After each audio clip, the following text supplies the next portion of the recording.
problem with my mic. We'll have another go at fiddling with it in a moment. But Orhan Ardana, from your perspective, how do you see the challenge? What can we learn from your experience?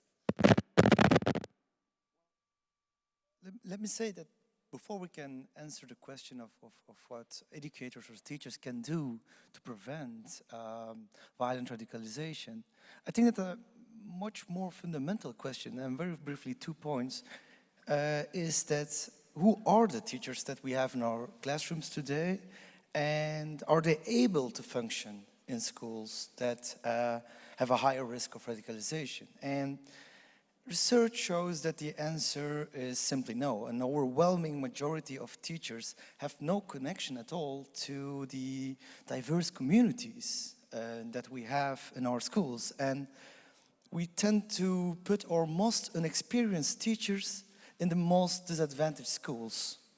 This is true for most countries, but especially for Belgium and Brussels, where most inexperienced teachers tend to be teach in the most disadvantaged schools, and this might actually explain one another happening in Brussels. And I'm not implying that the teachers in disadvantaged schools are bad teachers, I'm not saying that, but I think that they might not be well equipped to function in those types of schools. So we have a double problem. Teachers are not prepared to function well in those schools, in those disadvantaged schools, and teacher education programs are just recently begun to put focus on diversity-related issues. On the other hand, students that choose teacher education programs have not roots in the community. And as a result, most Muslim pupils in schools did not meet one Muslim teacher in their whole school career. Not someone to look up to. And indeed, I am convinced that teachers from local communities will be much more effective in recognizing and preventing the threat of radicalization. Secondly, even well-prepared teachers that have strong bonds in communities, ladies and gentlemen, will not be able to prevent violent radicalization when they are not supported by their school environment, by their school leadership, and by their policy. And to give an example of how demotivating a school environment can be, just think about school boards of school leaders that have a hostile attitude towards diversity, or adhere an assimilationist/integrationist ideology that from one-sided adaptation.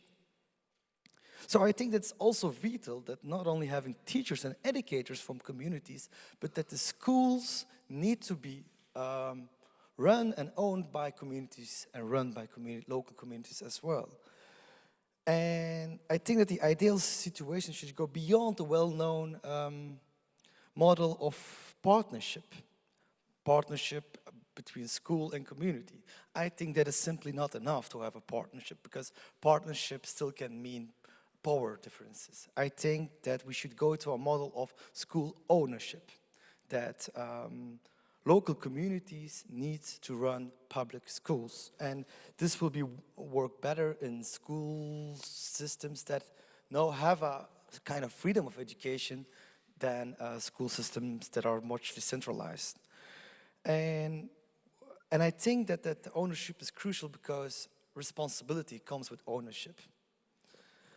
And we have very good examples of public schools that are run by ethnic minority communities. Just think about the more than 50 Islamic schools in Netherlands. There are public schools. Think about the tens of secular schools run by the Turkish community, public schools again.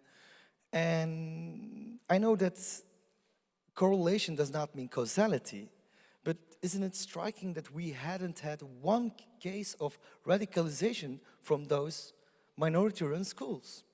So I think that that's a guarantee for us to build a preventive approach to counter violent radicalization is providing communities with responsibility, not only through partnerships, but through ownership of schools. We need to help facilitate communities to build schools, to run schools, and have strong responsibility in the education. Thank you very much. I'd like to discuss in more detail later.